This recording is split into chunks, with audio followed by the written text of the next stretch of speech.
探索100座被時間遺忘嘅舊建築，立德學校啊。1922年，緬甸華僑朱錦橋、朱錦間發動旅緬宗親，捐資2萬白銀，建成咗呢座校舍啊。咁本期呢，就同我一齊探訪下呢座被時間封存嘅傳奇建築啦。立德學校嘅建築風格呢，就融合咗南洋風情啊。綠色嘅琉璃屏護欄同紅色嘅木雕風尖板呢，搭配翻屋頂嘅雙十字交錯對稱造型呢，真係型到冇朋友啊！佢嘅每一處細節呢，都訴說住100年前僑胞對家鄉教育嘅心情啊！香港小姐朱玲玲嘅父親朱其忠呢，都曾經喺呢度返學嘅。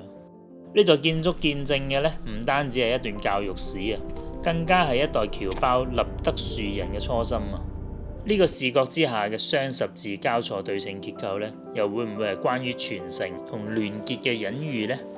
咁企喺呢度呢，我不禁就要思考啦。如果連一棟建築都可以跨越100年，堅守佢嘅價值，咁我哋短暫嘅人生又應該點樣定義自己嘅意義呢？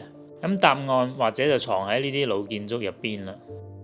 網友話呢啲都冇得發展，影得再靚又有咩意義啊？咁我覺得呢，出發就係最大嘅意義啦。